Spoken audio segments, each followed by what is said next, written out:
Please subscribe and press the bell icon to get latest updates of নির্ঝরের স্বপ্ন। আপনারা শুনছেন কাহানি।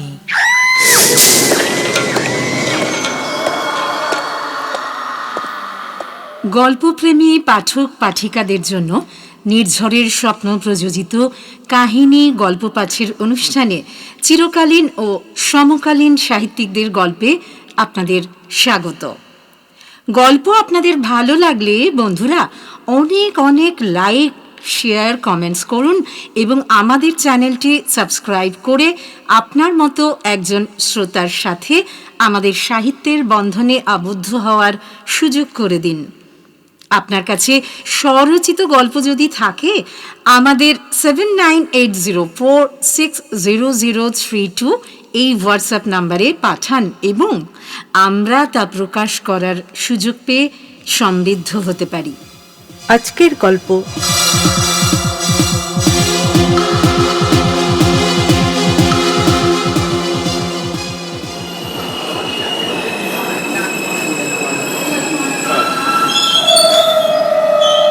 বিকট আওয়াজ করে ট্রেনটা আবার দাঁড়িয়ে পড়ল।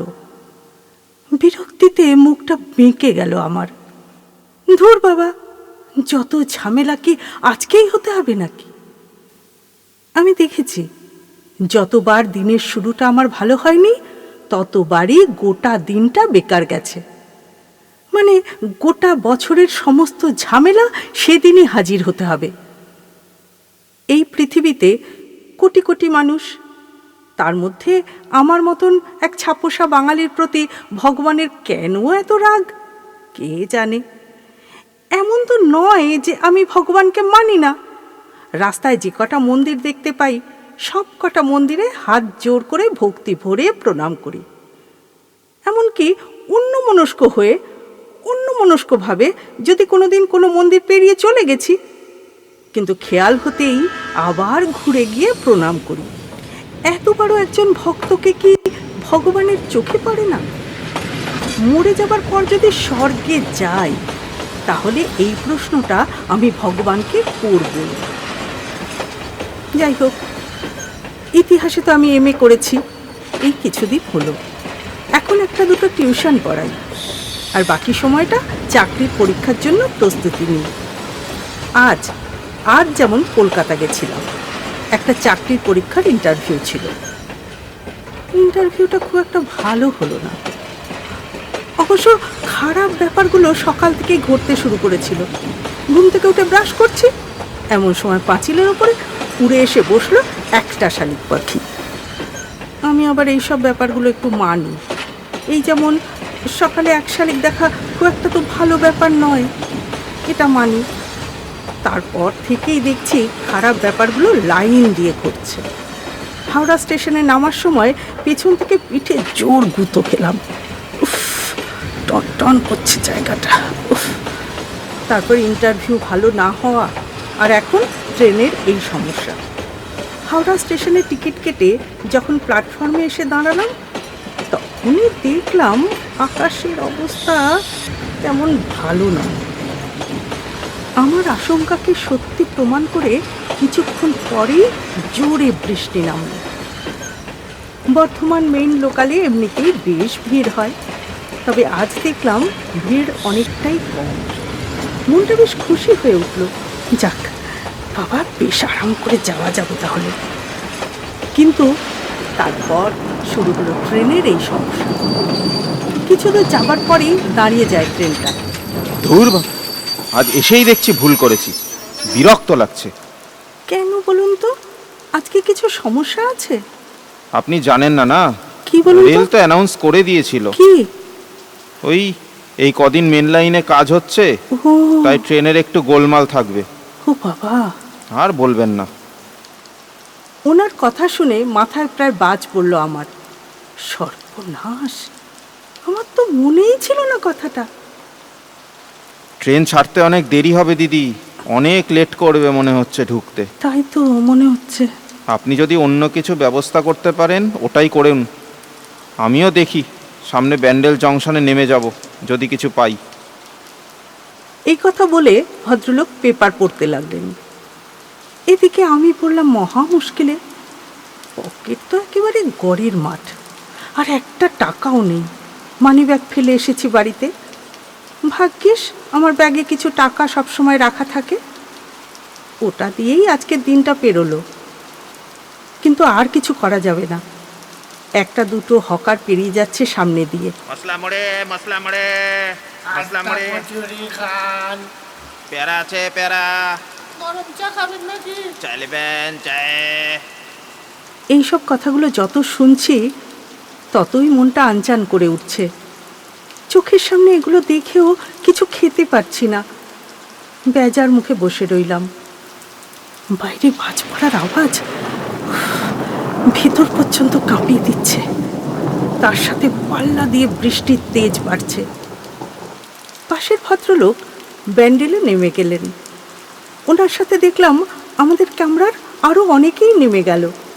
সবার মনে ওই একই চিন্তা মনে হয়।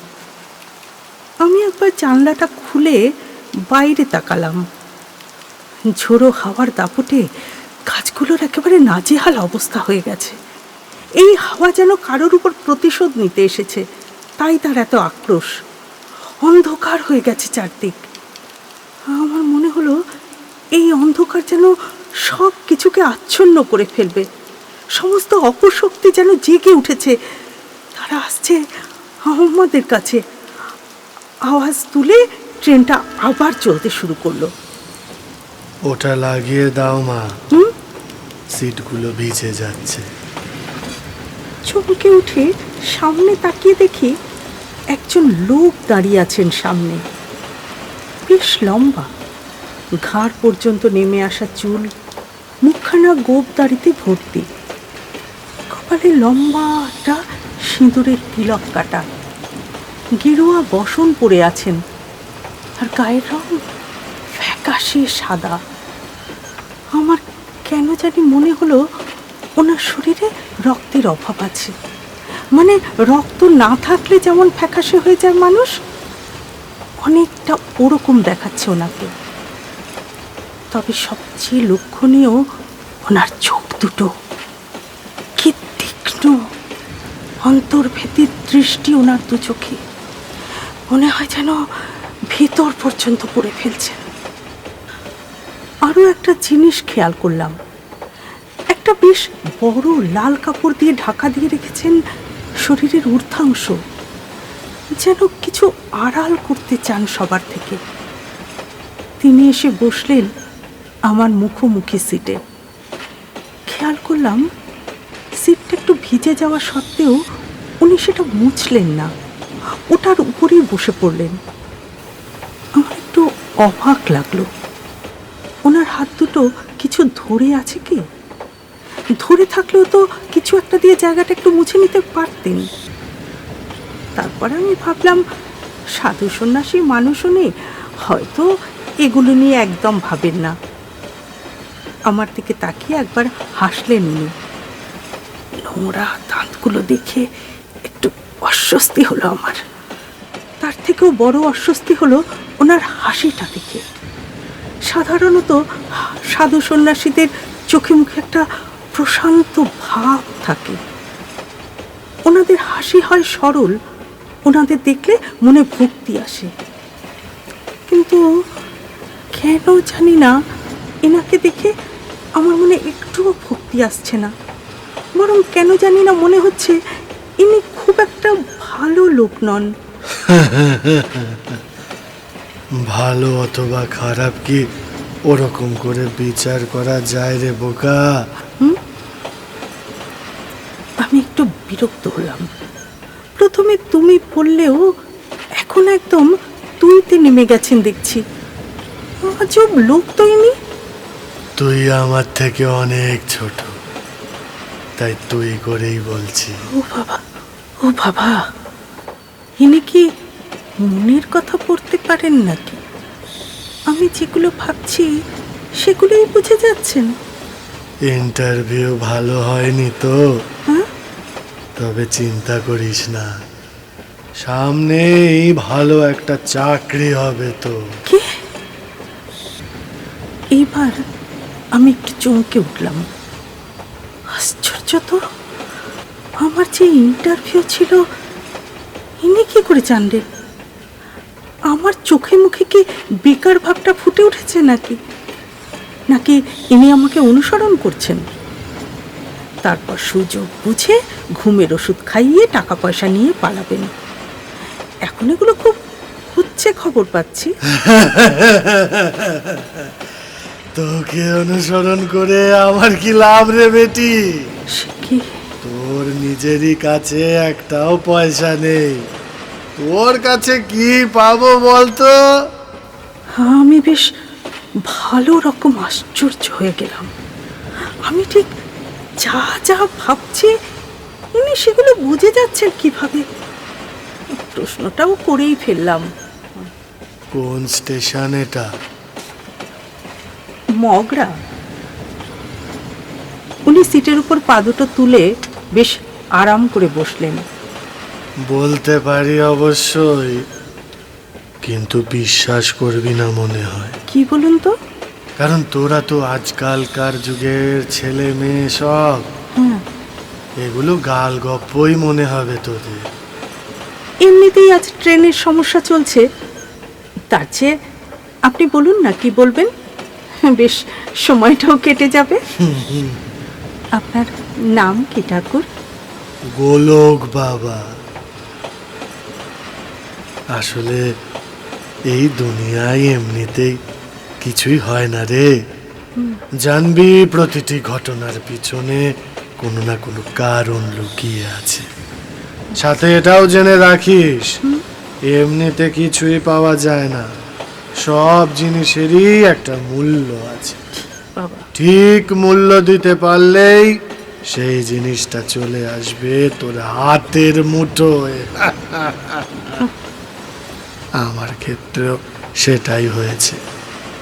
তবে কি জানিস তো, কিছু কিছু জিনিসের মূল্য জোগাতে গেলে নিজের জীবনের সাথে একটা খেলা খেলতে হয়।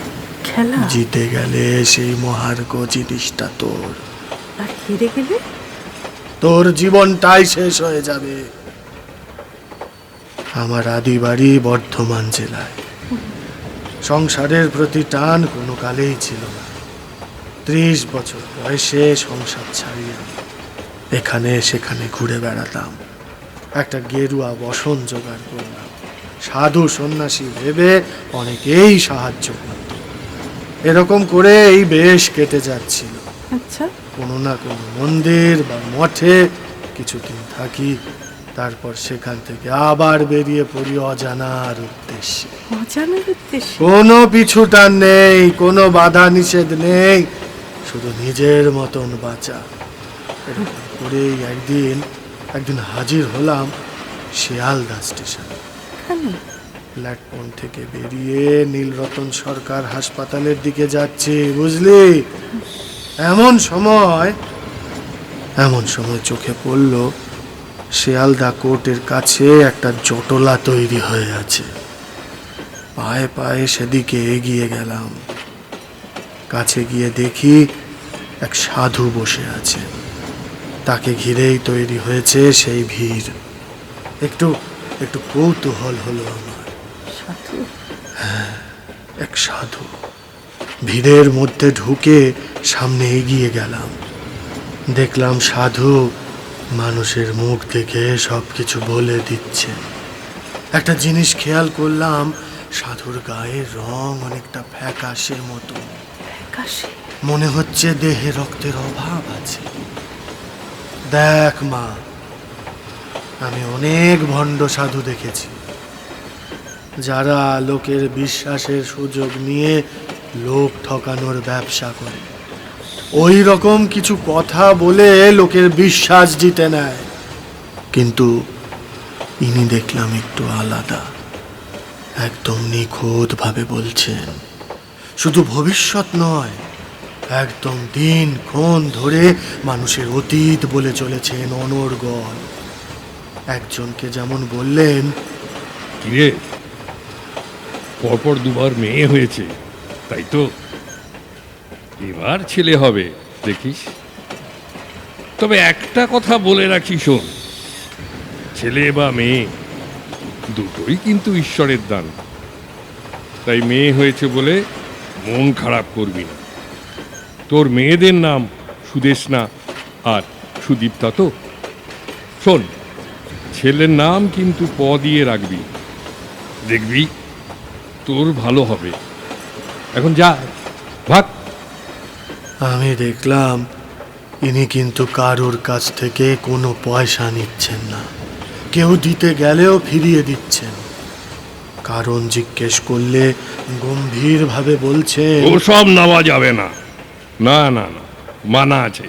কিছুক্ষণ পর দেখলাম 2-3 জন পুলিশ এসে ভিড়টাকে সরিয়ে দিল।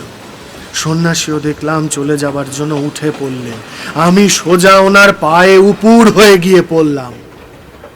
পাশ দিয়ে তখন অগণিত মানুষের ভিড় পেরিয়ে যাচ্ছে।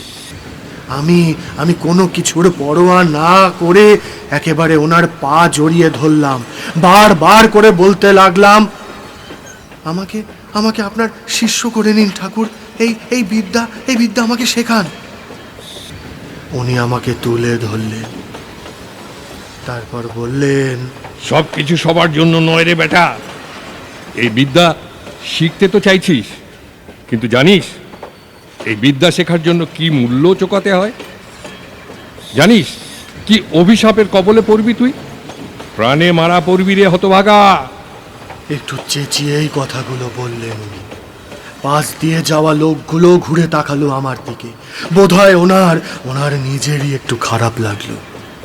তারপর উনি বললেন, ঠিক আছে, আমার সাথে আসতে পারিস। অনেক ধন্যবাদ। এমনিতেও তো তোর দ্বারা সংসার হবে না দেখছি। না, তবে তোর লোভ আছে, বুঝলি? লোভটা কমা, ঠাকুর। না হলে জীবনে কিচ্ছু করে উঠতে পারবি না। আমার সাথে আসছিস, ঠিক আছে, কিন্তু শিষ্য আমি করব না।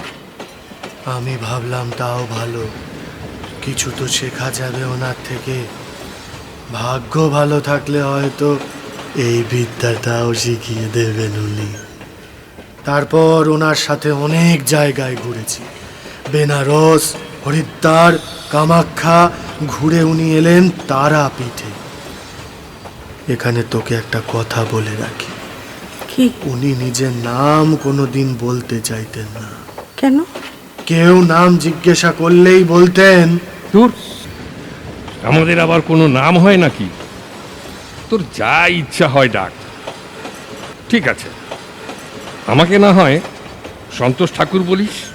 কেউ ওনাকে সন্তোষ ঠাকুর বলতো, আবার কেউ বলতো সন্তোষ বাবা। আমি ওনাকে সন্তোষ ঠাকুরই বলতাম। ওনার সাথে যেখানেই যেতাম সেখানেই একটা জিনিস খেয়াল করতাম, বুঝলি? কিছুদিন পর পর রাত্রে কোথায় চলে যেতেন যেন উনি। মাঝরাতে বেরিয়ে যেতেন আর ফিরতেন একদম ভোর রাতে। যখন ফিরতেন ওনাকে দেখে খুব দুর্বল মনে হতো, যেন গায়ে কোনো জোর নেই। আমার খুব সন্দেহ হতো।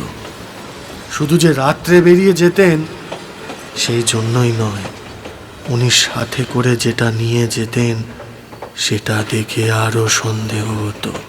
কি কি নিয়ে যেতেন? মরার খুলি না? আরে না রে বেটি, না না, সেটা নয়। উনি সাথে নিয়ে যেতেন একটা পুঁথি। পুঁথি? কি পুঁথি? আমিও প্রথম খুব অবাক হতাম, বুঝলি? সবচেয়ে যেটা অবাক করতো আমায় সেটা হলো ওই পুঁথি নিয়ে ওনার গোপনীয়তা। কেন? মানে সাধারণ একটা পুঁথি নিয়ে এত গোপনীয়তার কি ছিল আমি বুঝতে পারতাম না। কিছু জিজ্ঞাসা করলেই বলতেন, খবরদার, এই পুঁথিতে একদম হাত দিবি না। না না না, ঠিক আছে।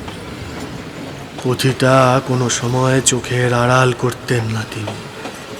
আমি ভাবতাম হয়তো গোপন কোনো মন্ত্র বা কোনো গুচ্ছ নিয়ম লেখা আছে ওই পুঁথিতে। আমি তককে রইলাম। ওই পুঁথিতে কি লেখা আছে আমাকে জানতেই হবে। আরও একটা ব্যাপার ঘটতো মাঝে মাঝে, বুঝলি? কি? রাত্রে হয়তো ঘুমিয়ে আছি আমরা, ঘুমের মধ্যেও কারুর উপস্থিতি টের পেতাম আমাদের আশেপাশে। বড় কিছু একটা যেন ঘুরে বেড়াতো। একবার রাত্রে আমার ঘুম ভেঙে গেছিল। আমি স্পষ্ট টের পেয়েছিলাম কেউ এসে দাঁড়িয়ে আছে আমার কুঁড়ে ঘরের সামনে। কেন জানি না আমার খুব একটা ভালো লাগছিল না, কেমন যেন গা শিরশির করছিল। সমস্ত কিছু অস্বাভাবিকভাবে শান্ত হয়ে গেছিল। কেমন যেন একটা বাজে গন্ধ ছড়িয়ে পড়েছিল সেখানকার বাতাসে। কেউ যেন ভারী ভারী পা ফেলে এগিয়ে এসেছিল আমাদের কুঁড়ে ঘরের দিকে। আমি উঠে দেখবো কিনা ভাবছি, এমন সময় সন্তোষ ঠাকুর আমাকে বললেন, আরে না না, উঠে যাবার দরকার নেই, চুপচাপ শুয়ে পড়। ঠাকুর বাইরে কে এসেছে? কিন্তু সন্তোষ ঠাকুর কোনো উত্তর দিলেন না। কিন্তু আমার যেন মনে হলো বাইরে কে এসে দাঁড়িয়ে আছে, উনি সেটা জানেন। যাই হোক, আর কথা না বাড়িয়ে সেদিনকার মতো শুয়ে পড়লাম। এরকম মাঝে মাঝেই হতো। যেদিন রাত্রে ওই রকম শব্দ শুনতাম, তারপর তিনি সন্তোষ ঠাকুর রাত্রে বেরিয়ে যেতেন ওই পুঁথিটা নিয়ে। অতিরিক্ত কৌতূহল খুব বাজে জিনিস, বুঝলি রে বেটি? এই অতিরিক্ত কৌতূহল আমার কাল হলো। কিছুদিন পরেই আমি সুযোগ পেয়ে গেলাম। সন্তোষ ঠাকুর সেদিন মায়ের মন্দিরে গেছিলেন, ওনার ঝোলাটা রেখেছিলেন ঘরের ভেতর, নিয়ে যেতে ভুলে গেছিলেন হয়তো। আমাদের কুঁড়ে ঘরে চট করে কেউ আসতো না, একটু ভিতর দিকে থাকতাম আমরা। যদিও কোথাও গেলে তালা ঝুলিয়েই যেতাম। আমি গেছিলাম স্নান করতে। দুটো চাবির মধ্যে একটা রাখা থাকতো আমার কাছে, অন্যটা থাকতো সন্তোষ ঠাকুরের কাছে। আমি স্নান করে এসে দেখি বাইরে তালা ঝোলানো আছে। আমি তালা খুলে ঘরে ঢুকে শুকনো জামা কাপড় পরে নিলাম। আর তখনই আমার চোখ পড়ল ঝোলা থেকে উকি দেওয়া পুঁথিটার দিকে। কি হলো বাবা, চুপ করে গেলেন কেন? আমি জিজ্ঞেস করলাম গোলক বাবাকে। উনি সেটার উত্তর না দিয়ে চুপ করে রইলেন। আমি একবার জানলাটা খুলে বাইরে তাকালাম। ঝড় বৃষ্টির দাপট একটু কমেছে এখন। ট্রেনটা আবার দাঁড়িয়ে গেছে। উফ, কি মুশকিল রে বাবা, এই ট্রেন কখন বর্ধমান ঢোকাবে কে জানে। সিমলাগড় কি পেরিয়ে গেছে? না, স্টেশনে ঢোকার কিছু আগে দাঁড়িয়ে আছে ট্রেনটা। আপনি তো বর্ধমানে নামবেন, তাই না?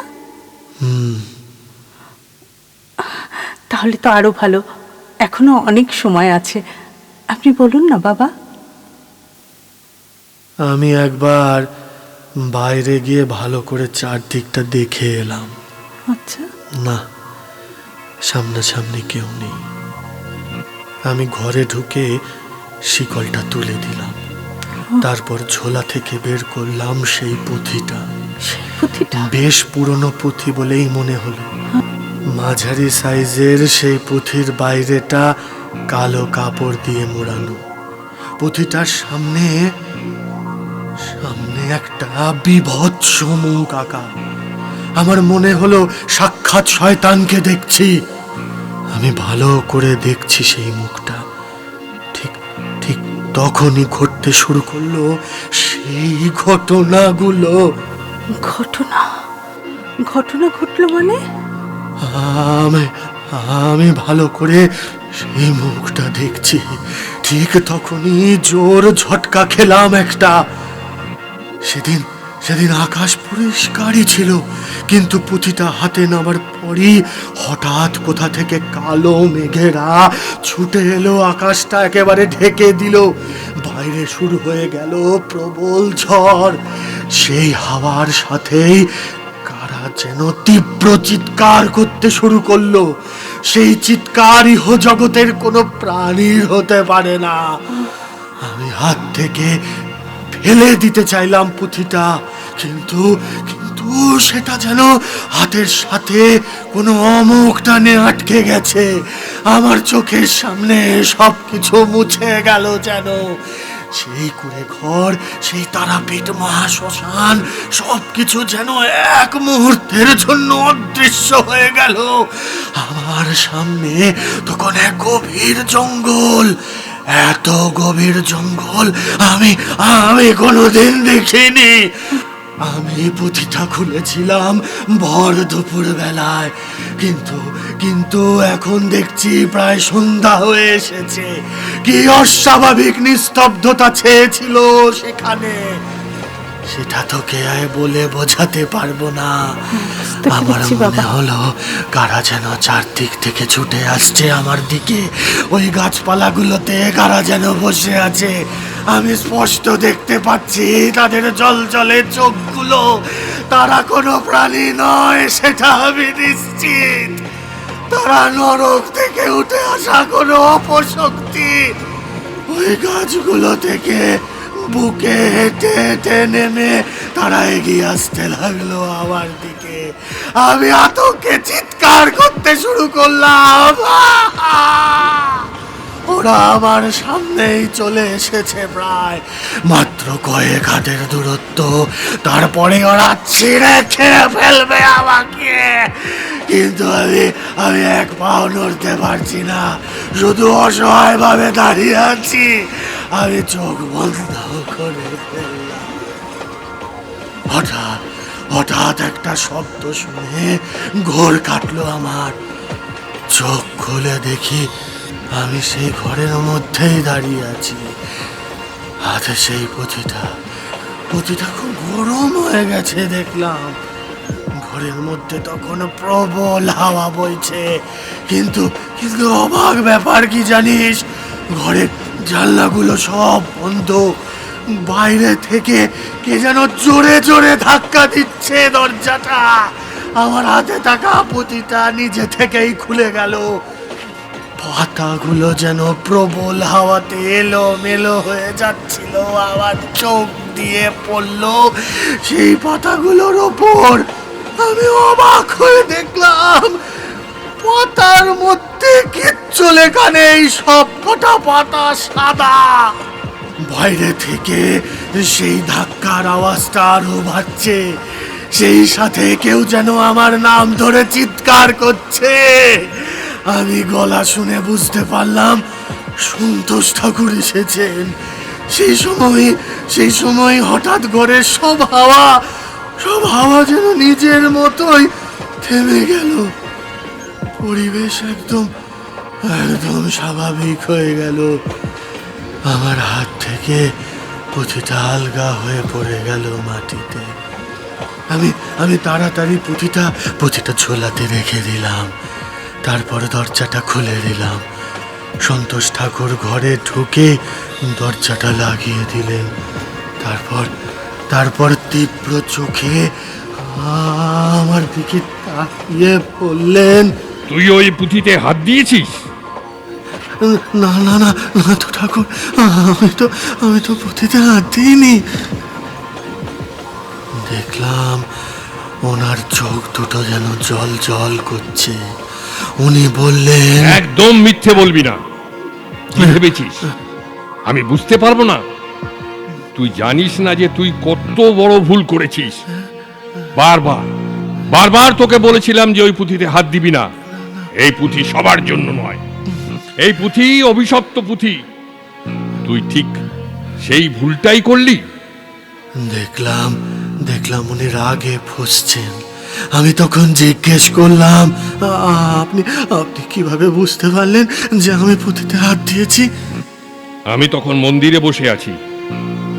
হঠাৎ করে কালো মেঘে ছেয়ে গেল আকাশ। শুরু হলো ঝড়। বাতাসে একটা পচা গন্ধ ছড়িয়ে পড়ল। আমি কিন্তু এসব লক্ষণ জানি। যার কাছ থেকে আমি এ পুঁথি পেয়েছিলাম তিনি এসব আমাকে বলে দিয়েছিলেন। তুই কিন্তু হাত দিয়ে খুব ভুল করেছিস। না, তোর খুব বিপদ রে, তোর বিপদ। খুব বিপদ। আজ রাতেই হয়তো কথা শেষ করলেন না উনি, চুপ করে গেলেন। আমি ওনাকে দেখে বুঝতে পেরেছিলাম যে আমার খুব ভুল হয়ে গেছে। আমি জিজ্ঞেস করলাম, ঠাকুর ঠাকুর আমাকে দয়া করে বলুন, আমি আমি কি ভুল করলাম? শোন, আমি বহু জায়গায় ঘুরেছি, বহু সাধু সঙ্গ করেছি, তন্ত্রশাস্ত্র নিয়ে আমার কিন্তু বরাবরই আগ্রহ ছিল, সেই সাথে সাধনাও করেছি। কামাখ্যাতে থাকার সময় আমি জীবানন্দ সাধুর শিষ্যত্ব গ্রহণ করি। অত্যন্ত উঁচু দরের সাধক ছিলেন উনি, ওনার কাছ থেকেই এই পুঁথিটা পাই আমি। উনি বারবার আমাকে বলেছিলেন, এই পুঁথির ব্যবহার অত্যন্ত সাবধানে করতে হবে। এই পুঁথি ঠিকমতো ব্যবহার করতে পারলে এই বিশ্বের সব কিছু তোমার আয়ত্ত হবে, কোনো কিছুই অজানা থাকবে না। অতীত, বর্তমান, ভবিষ্যৎ সব কিছু হাতের মুঠোয় চলে আসবে। এই পুঁথির সাথে জড়িয়ে আছে অত্যন্ত ভয়ঙ্কর এক অপশক্তি।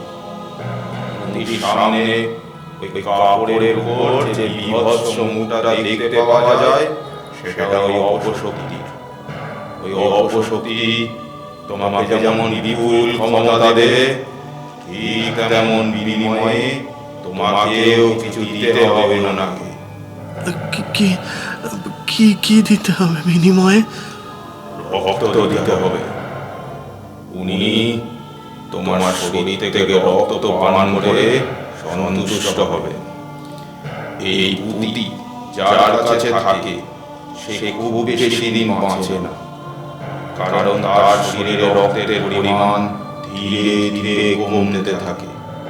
ওই অপশক্তি যখন রক্ত পান করার ইচ্ছা হবে, তার আগের রাত্রে তিনি এসে হাজির হবেন তোমার আশেপাশে।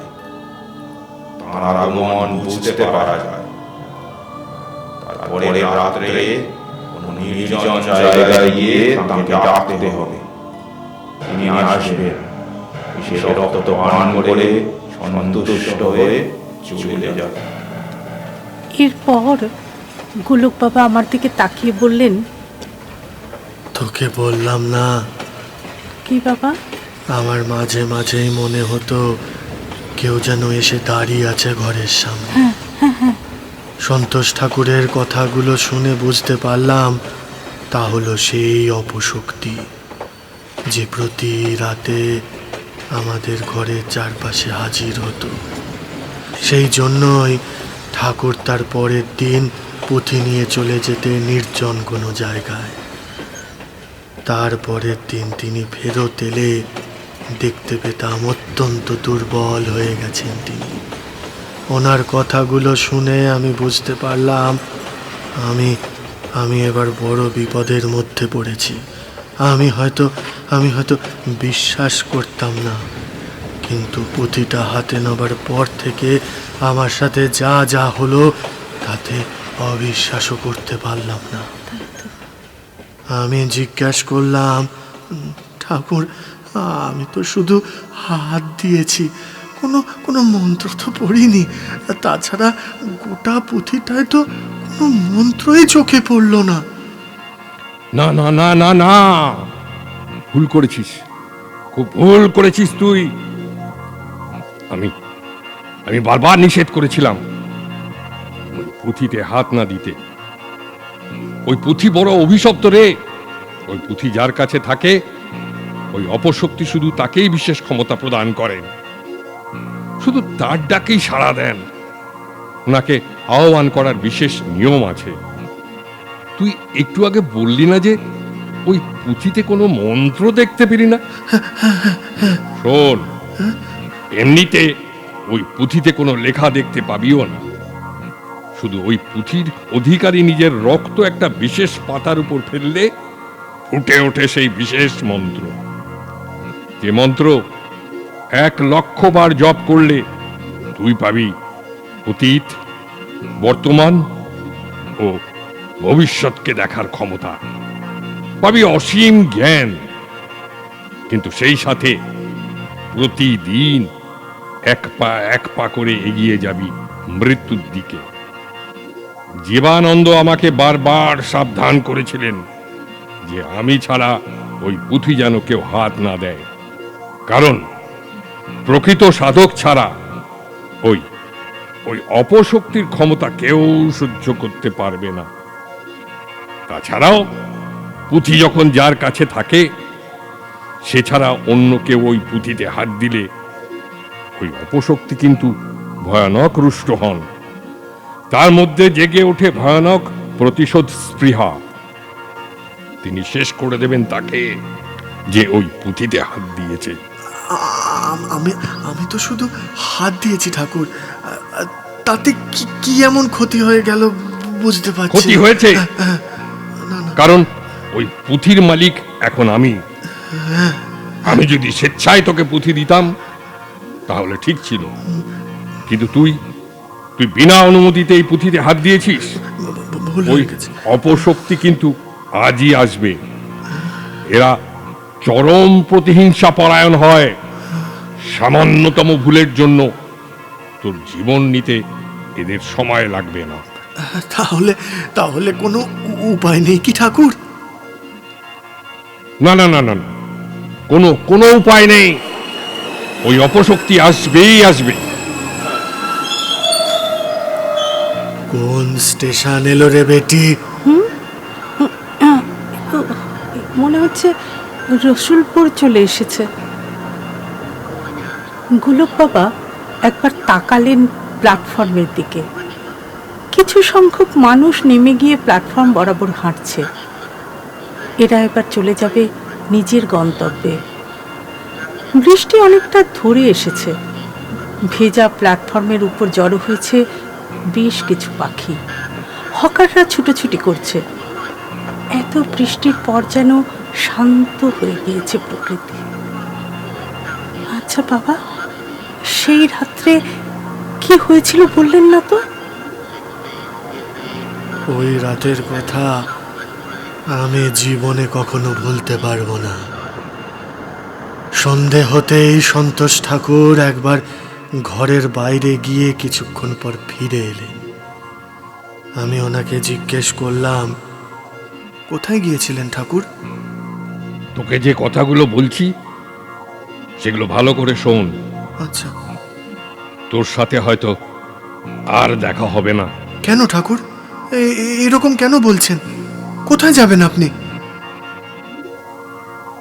উনি তার কোনো উত্তর না দিয়ে অল্প হেসে হাত দিয়ে শুধু উপরের দিকে তাকালেন। আমি বুঝতে পেরে আকুল হয়ে বললাম, কি বলছেন কি ঠাকুর আপনি? হ্যাঁ রে, আমার সময় হয়ে এসেছে। না না, এরকম বলবেন না। জীবনে অনেক কিছু দেখেছি, অনেক কিছু লাভ করেছি। আমার আর পাওয়ার কিছু নেই। কিন্তু ঠাকুর, আমার জন্য আপনি কেন নিজের জীবন দেবেন? আমি কিছুতে এটা হতে দেব না। অপশক্তি এলে আমাকে মারবে, কিন্তু আপনি এরকম করবেন না ঠাকুর। না রে বোকা, এই পৃথিবীতে আমার প্রয়োজন ফুরিয়েছে। না না না না, আমি বুঝতে পেরেছি সেটা। তোর বয়স কম, সামনে অনেক জীবন পড়ে আছে তোর। এই পুঁথি আমি তোকে দিয়ে গেলাম, সামনে রাখবি কিন্তু। সে ঠিক আছে। তবে একটা কথা বলে রাখি। বলুন বলুন ঠাকুর। তুই তো আর প্রকৃত সাধক নোস, তাই এই পুঁথি তোর কাছে থাকলেও তুই এর সম্পূর্ণ ক্ষমতা পাবি না। যেটুকু ক্ষমতা পাবি সেটা সবসময় সামলাতে পারবি না। লোভী হয়ে পড়বি, আয়ু কিন্তু কমে যাবে তোর। এখনো বল, এই পুঁথি তুই চাস? আমার চোখ গিয়ে পড়ল সেই পুঁথিটার দিকে। আমার মাথায় যেন বিদ্যুৎ খেলে গেল। সামনেই সেই পুঁথি, ভূত ভবিষ্যৎ বর্তমান সব আমার হাতের মুঠোয় চলে আসবে। সব কিছু জানতে পারবো আমি। লোভ বড় বিষম বস্তু রে। সেদিনই বুঝতে পেরেছিলাম। আমি মাথা নেড়ে হ্যাঁ বললাম।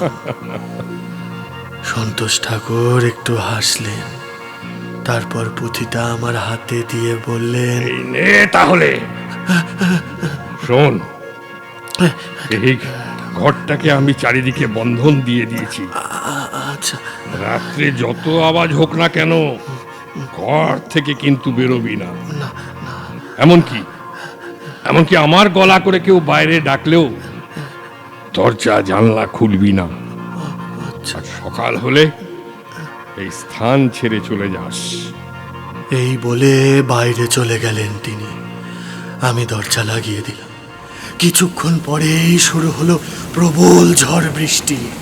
আকাশ বাতাস কাঁপিয়ে পড়তে লাগলো বাজ। প্রকৃতি হয়ে উঠল অত্যন্ত চঞ্চল। আমি পুঁথিটা নিয়ে বসে রইলাম। রাত কত হয়েছিল ঠিক বলতে পারবো না। দরজায় জোরে জোরে ধাক্কা শুরু হলো। সন্তোষ ঠাকুরের গলার আওয়াজ পেলাম, যেন খুব দূর থেকে ভেসে আসছে সেই আওয়াজ। দরজা খোল, আমি তো বাইরে দাঁড়িয়ে আছি। দরজা খোল, আমাকে ভেতরে আসতে দে। আমি কেমন একটা ঘোরের মধ্যে পড়ে গেলাম। পায়ে পায়ে এগিয়ে গেলাম দরজার দিকে। তারপর দরজায় কান পাতলাম। সত্যি সত্যি তো সন্তোষ ঠাকুরের গলা, যেন খুব কষ্ট করে কথাগুলো বলছেন তিনি। আমি হয়তো দরজাটা খুলেই দিতাম, কিন্তু শেষ মুহূর্তে আমার চমক ভাঙল। ঠাকুর তো কোনো মতেই দরজাটা খুলতে আমাকে বারণ করে গেছিলেন। এটাও বলেছিলেন ওনার গলার আওয়াজ পেলেও যেন দরজা না খুলি। আমি চিৎকার করে বললাম, খুলবো না দরজা, চলে যাও এখান থেকে, চলে যাও। এক মুহূর্তে সব চুপচাপ। তারপরে দরজায় আবার ধাক্কা শুরু হলো। আবার আরো জোরে জোরে যেন ধাক্কা হতে শুরু করলো। কেউ যেন প্রবল আক্রোশে চিৎকার করেছে বাইরে। আমি ভয়ে পিছিয়ে এলাম। মা কালীকে স্মরণ করতে লাগলাম। সারা রাত ঘরের চারদিকে কেউ যেন ঘুরতে লাগলো। আমি স্পষ্ট বুঝতে পেরেছিলাম সেটা। তারপর ঝড় বৃষ্টি এক সময় থেমে গেল বাইরে সেই চলাফেরার আওয়াজ। আমি সাহস করে জানলাটা এবার একটু ফাঁক করে দেখলাম। বাইরে সকালের আলো ফুটছে আস্তে আস্তে। আমি দরজা খুলে বাইরে এলাম। তারপর কি মনে হতে ঘরের পিছনের দিকে গেলাম। সেখানে গিয়ে দেখলাম সেই বিভৎস দৃশ্যটা। সেই দৃশ্য মনে পড়লে এখনো আমার গায়ে কাঁটা দেয়। কি দেখলেন বাবা? দেখলাম সন্তোষ ঠাকুরের মৃতদেহটা পড়ে আছে মাটিতে। সারা শরীর যেন ফালা ফালা করে দিয়েছে কেউ। আর ওনার মাথাটা উল্টো দিকে ঘুরিয়ে দিয়েছে কেউ। যেন প্রবল আক্রোশে কেউ হত্যা করেছে তাকে। আমি অসহায়ভাবে পড়ে গেলাম মাটিতে।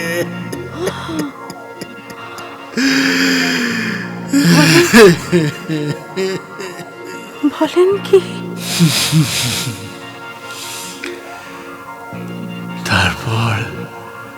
তারপর ওখান থেকে চলে যাই আমি। ঠাকুর ঠিকই বলেছিলেন, আমি বড় লোভী হয়ে পড়ছি রে। আমিও বেশি দিন আর বাঁচব না। না, খুব দুর্বল লাগে মাঝে মাঝে নিজেকে। ওই অপশক্তি এখনো আসে আপনার কাছে? আপনার রক্ত পান করে? এই হাসির অর্থ বুঝতে অসুবিধা হলো না আমার। ট্রেন বর্ধমানে ঢুকে গেছে তখন। কামরা থেকে নেমে পড়ছে সবাই। আমরাও উঠে পড়লাম। ঠিক ঠিক তখনই গোলক বাবা হাত দুটো বের করলেন। আমি দেখলাম ওনার হাতে ধরা আছে কালো কাপড়ে মোড়ানো একটা পুঁথি। প্ল্যাটফর্মে নেমে আমি বললাম, আমি আপনার কথা বিশ্বাস করব যদি একবার পুঁথিটা হাত দিয়ে দেখতে দেন আমাকে। তোর লোভ হচ্ছে তাই না? না না, এসব চক্করে পড়িস না, বুঝলি? তোর মতন আমারও লোভ হয়েছিল, আমি নিজেকে সামলাতে পারিনি। তুই এই ভুল করিস নে মা, করিস নে। নিজের লোভকে সামলে রাখ, লোভ করতে নেই। এই পুঁথিতে হাত দিলে হয়তো হয়তো তুইও পৌঁছে যাবি সেই ঘন জঙ্গলে। দেখবি চারপাশের গাছগুলো থেকে বুকে হেঁটে নেমে আসছে সেই বিভৎস জীবগুলো। আর কিছু বললেন না উনি, ওভার ব্রিজে উঠে গেলেন। তারপর ওদিকে নেমে চলে গেলেন প্ল্যাটফর্মের বাইরে। আর আমি চুপ করে দাঁড়িয়ে রইলাম প্ল্যাটফর্মের উপর।